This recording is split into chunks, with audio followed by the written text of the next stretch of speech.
Tēnā no tātai, atu tahi rā, ki a koe te pāpa. Miharo katoa ngā kupu kua tākua atu, kua tākua mai ki te hunga whakarongo no re mea tiki a koe. Kura hoki ngā te reo manu ti ori ori, a tēnā kūrua, o tira a tēnā tātou katoa. Thank you for that introduction, and you'll see I've got a New Zealand Biological Heritage slide up here. I'm wearing a Cawthron affiliation badge, and I'm going to talk about experiences working with other organisations. So I guess Campbell tasked me with the job of talking about Maori leadership. Now, if that's not a difficult task, I don't know what is. But anyway, what I'm hoping to do is really use some of my experiences, both primarily in the research space actually, and working with Māori communities around environmental issues-based research as a guide to try and pull out some of the major generic things that might relate to things like rehabilitation and restoration programs like Cape to the City. So again, leadership and participation are my two key things, and Matua Diaz has laid a wonderful foundation for me, so I hope you don't mind if I'm going to reinforce some of your thoughts. But hoi anō, oops. Where's the clicker? Here we go. Like many of the other speakers, this is where I'm from. So Puke Karoro to the top left is our ancestral mountain. Well, it's more like a hill, but we call it a mountain. And this is where Kahungunu sat. So the eponymous ancestor of Ngāti Kahungunu, that's where he sat in his day, observing the shags diving into the water. To the right, Maramahati is our sacred waterway. So that's our ancestral waterway. And this is where our chieftainess, Rongo Mai Wahine, used to wash her hair in that particular waterway, so it has very significant cultural significance for us. And of course, our centre of the world, Te Mahia Mai Tawhiti, or as people commonly call Mahia, that's where I'm from. And here's our marae tuahuru on the bottom left, and of course, I'm from the Rongo Mai Wahine tribe. But not wanting to be outdone by Campbell, on my mother's side, Loch Dunvegan is our lake. MacLeod's Tables are our mountains. Dunvegan is our castle, and MacLeod is our tangata. So, yep, you want biodiversity? Here we go.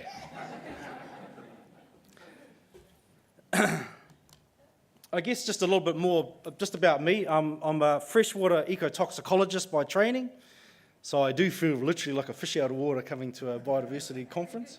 But yeah, I just really have lots of different involvement in a range of really exciting initiatives and organisations, notwithstanding doing a lot of work around Māori business. So again, appreciated the talk this morning about about farming, because again, as a Māori organisation, we are thinking about how we can utilise our natural resources, but in a way that we're minimising our impact and being true to our cultural views and our cultural philosophy. So it's not an easy road to walk, but nevertheless one that we think we should, and we feel very confident that we can do that successfully. Again, a lot of research I do has traditionally been in the biophysical space, so ecotoxicology, contaminants, particularly in freshwater, some in estuarine work, but now I'm doing a lot of work now around Māori knowledge and the environment, and I am involved in the New Zealand Biological Heritage. So again, a lot of what I'll talk today comes from working with Māori in those spaces.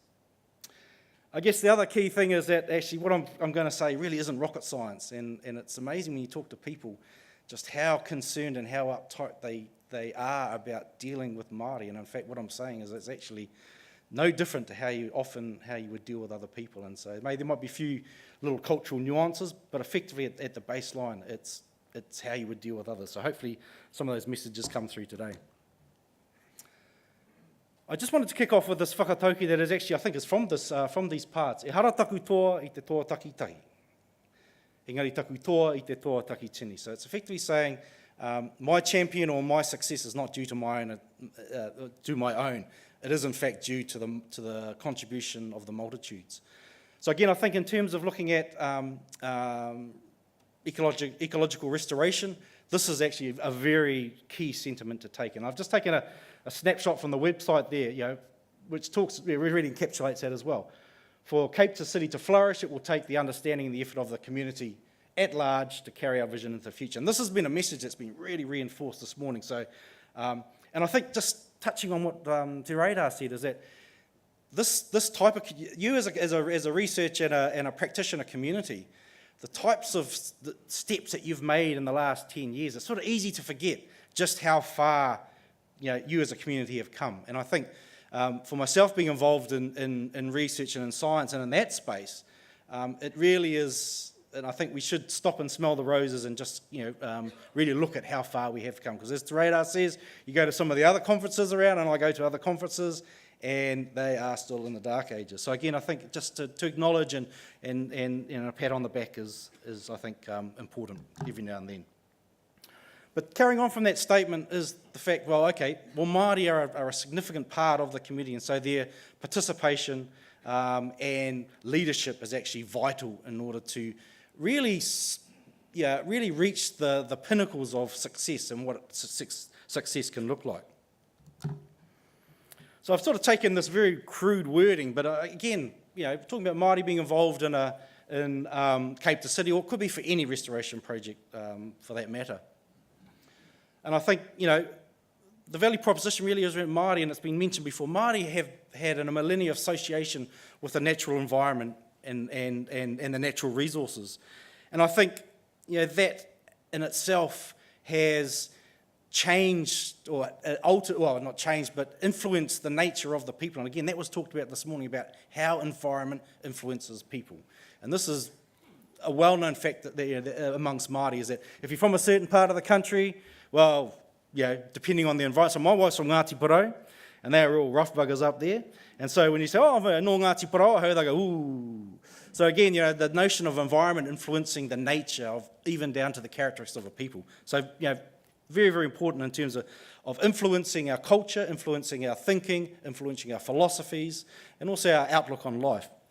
And so I think up there, I've got whakapapa constructs, again, environment, it's all about environment. Environmental narratives which effectively provide a way for Māori to codify their experience in this universe. Again, environment. And again, even today, working knowledge, practitioner knowledge around our environments are still quite strong, and I think these provide real currency in terms of what ecological restoration is all about.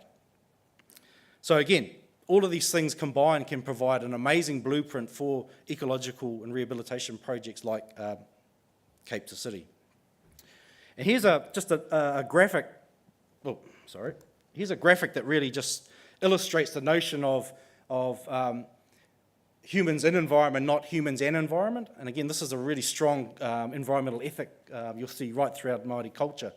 Ko te awa, koau ko te awa, koau te awa ko te awa koau. I am the river and the river is me. So again, the notion of this interlinked, inseparable linkage and association with the environment that's very strong. And this is just one of many types of examples in Māori culture.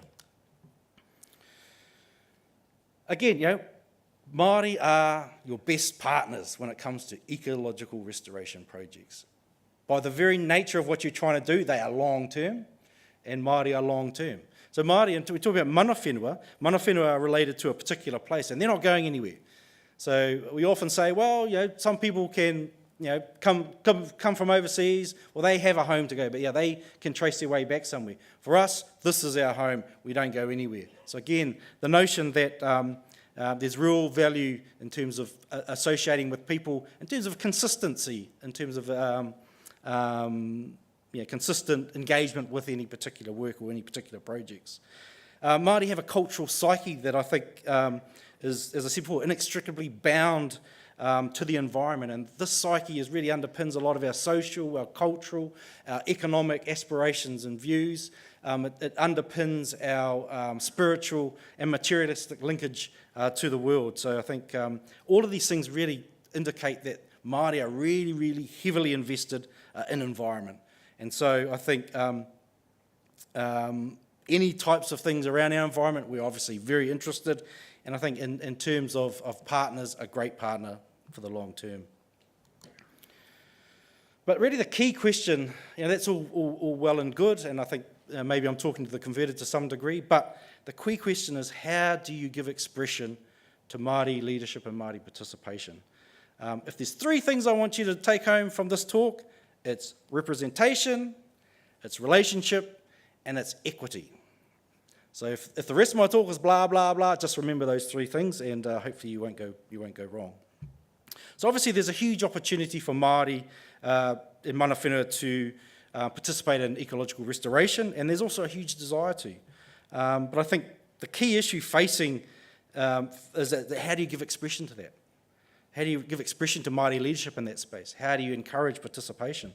And so I think these three areas, representation in terms of mandate, investment in relationships, so it's understanding each other, and again, Matua Des hit that on the head, I think, hit that nail on the head. It's communication, around equity. It's a notion of, there are inherent power structures in our society. The notion of privilege, for example, exists. And because privilege is insipid because people don't realise that they're privileged. So again, it's these types of power structures that I think are important to recognise and work through. Work through in terms of co-innovating. We talked about co-development of knowledge. So again, co-innovating solutions to some of these challenges. And I think at the end of the day, if you are wanting to express Māori leadership and participation, how well you do that in any particular initiative or any particular project really comes down to how well you, conceptualise and acknowledge these three factors within your structure, within your organisation, and secondly, how you then, the intent that you have towards creating innovative solutions to those. So I'll just run briefly through those three things. So again, what do I mean by representation? And that can also include things like mandate. So again, mana whenua representation isn't, to this audience, you all get it. You recognise, that's important. And certainly from a Māori perspective, we are always thinking in the treaty mode. So again, treaty representation, the treaty provides our blueprint for representation and involvement in initiatives.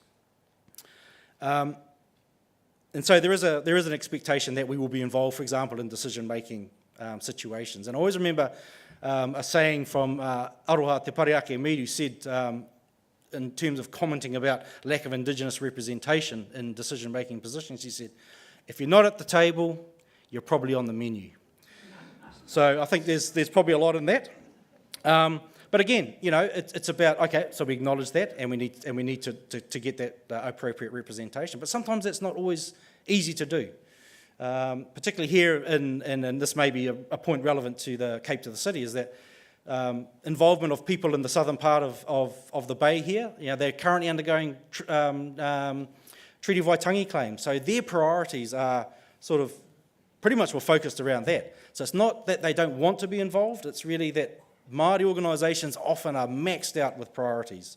So everyone wants a slice of the pie, and so enabling treaty in our modern society is a double-edged sword for us, because it's great that it's happening and people are acknowledging it, but the other part to that is actually how do we deal with all of this opportunity? So again, just because you can't get representation, it's not that you have carte blanche to then go off and do your own thing. I think it's important to acknowledge that, there are probably very real issues and very real priorities that are taking them away from being involved, but there are things that you can do to, I think, to acknowledge that. So again, it could be around whatever interim process or procedure you want to put in place, that there's an open door of communication and you seek the mandate before you start to implement those things. So it's acknowledging, yes, you are busy, this isn't a priority at the moment, but here's some things we're putting in place, and are you happy with that? And again, there's the notion of actually leaving the door open as well. So again, once those major priorities are gone, then who knows, this particular priority might become rise to the top, and then you find that you're able to get representation. Depth of representation is also another issue. Again, we always have an eye for the top because we've never been there before, but now we are there. It's like saying, okay, well, that's great, but then there's a whole chain that fits behind something like restoration projects. There's the decision makers, but then there's all the operational side of it as well. So you can't have the head up here and then not having the nerve impulses running through the rest of the body of that particular project. So again, keeping a notion around where there are opportunities for Māori to engage in the rest, not only in the governance space, but also in the operational side. But I guess one of the key issues is, again, that's all well and good, and this comes to a point around equity that I'll talk about in the next couple of slides, but it's really around, okay, well, all these opportunities and these wonderful opportunities to create win-win situation for both the project and for Māori, but then it's understanding, well, Māori may not necessarily be in a position to take advantage or to contribute to a particular project because of all these other priorities that might be before them. So again, if we look at restoration initiatives, and Cape to City is a good one, where people from the government agencies, from the Crown agencies, for example, their time might be part of their job anyway, so that's taken care of. The volunteer community, again, people who might be in a position of financial freedom to be able to support their involvement, again, that's taken care of. But for many Māori who really would like to be involved in these types of initiatives, getting food on the table is the priority. So again, I guess the challenge I'm putting out to Cape to City, but to all projects, is that Māori mana whenua involvement is possible, but I just think you need to be a bit innovative about how you do that. And also, not relying on the statement saying, oh, look, it's not the core function of this particular project to deal with those issues of inequity. My challenge is actually bring those on board, because I think that's where you really get, you get a real grounding of mana whenua in these projects, and I think there's a whole range of other positive benefits that happen as a result. Leadership, relationship. So this is the second R, and it is all about relationship in my view. Obviously, these things provide a great vehicle to encourage Māori to participate, but I think it's also a really good example or a good opportunity to build the understanding in your particular group around the Māori dynamic. And I think, again, Matua Des hit it on the head.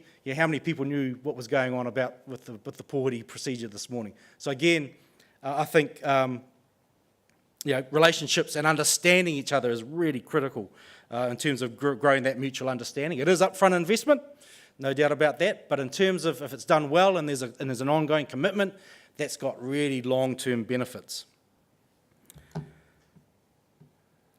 I think, again, relating to the pōhuri this morning, Māori, we understand our treaty partners and we understand them very well, but how well do you understand Māori?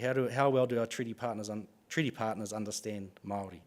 And again, I think the example just before was really highlights that point. And I think it's not about we saying, oh, you need to become a Māori expert. No, not at all. It's about building empathy rather than experts. And I think if you do have an empathetic vision or view, then you're more likely to approach a partnership in a way that you don't know everything. Now, and if anyone tells me, look, most of us are probably in relationships or have relationships in our lives. Anyone who says to me, oh, look, a relationship is all smooth sailing, they're bloody lying to you, I tell you. So again, relationships, that's the reality of relationships, right? They're up and down. And so I think, there's that's another critical point to just keep in mind. And I think part of that too is the up and down things comes from, we are the same, but we're not the same. And it's the notion of understanding that A, there's a relationship, and B, how your partner responds or acts is often underpinned by a whole range of sort of cultural background, of histories and exposures to different things that you don't necessarily know about. And so part of relations is understanding that history, understanding where that person has come from. And it's no different to relationships with mana whenua. And I think, we all have the same objectives in terms of returning biodiversity, but for Māori there's a whole range of other cultural and spiritual values that also exist in terms of that Māori psyche around restoration. It's not just about returning the species and controlling the pests. It's about all of these other cultural obligations, kaitiakitanga, so we talked about that. As Māori, there's a whole lot of obligations and expectations as a people, from our own people and from other people, around what we need to be doing. Another obvious one, but one that still comes up quite a bit, is Māori are not a homogenous group. Just as we wouldn't expect that you're all in a homogenous group, you all have the same feelings and you all think the same way. Very similar for Māori, but simple thing, but actually it's amazing how many people still have that view. And I think from a non-Māori perspective, we as Māori, we have our disagreements with our neighbours, with our whānau, with our kin, and that's just normal. And I guess it's part of that understanding is that we don't have this homogenous view is good, but then it's understanding that these disagreements, these differences of opinion and points of view, there's actually a whole lot of history and a whole lot of reasoning behind that. And I think part of being a successful multi-disciplinary and multi-organisational initiative is actually understanding that and then working for ways, looking at ways and how you can navigate around those things. But at the bottom of it is actually just understanding that there are those types of things exist. Equity, which is to me is the big elephant in the room. There's obviously huge potential for Māori to be involved in these types of restoration initiatives, but and that really is undeniable. But despite that real interest and that desire to be involved, there are. And I think that the desire to be involved comes around from acknowledging that there are multiple benefits. So Māori do see the benefits that exist from these types of activities. But in terms of how you get involved, there's a real reality for Māori. As I said, for many Māori and for many mana whenua, it's about putting food on the table, first and foremost. So again, it's how you work through those issues of like in terms of resource inequity. And I think, again, this could be something that could be front and centre in terms of thinking. It's also the acknowledgement that Māori are often over a whole range of issues, and I'm looking at this mostly from an organisational perspective, where not only are they doing health, education, environment, legal, they're across everything. So again, I think Māori are very stretched, and it's not from a lack of not wanting to be involved, but there's just some real reality checks for Māori in terms of being involved. So, I guess in summary, I think there's the Cape to City is one example, and we heard about a whole lot more this morning about some really great examples of biodiversity in this country, and I think there really is huge potential in terms of meeting those visions around returning or halting the biodiversity decline and improving it in the areas. But again, how well that happens from a Māori leadership and a Māori participation perspective really does come back to how your organisation considers and deals with things like representation, relationships, and equity. And I just wanted to finish off with this cartoon here, and I think the fences. We've talked a lot about fences. Do we have fences? Don't we have fences? But this cartoon sort of, to me, symbolises a notion of we need to push that fence out and maybe we need to remove it. And it's a good analogy in terms of how we think about human biodiversity. We need to start thinking about how we break down some of these barriers, how some of this entrenched thinking that we have, so that ultimately we can maximise the benefits of a biodiverse environment, but also a biodiverse people. So kia ora mai tātou.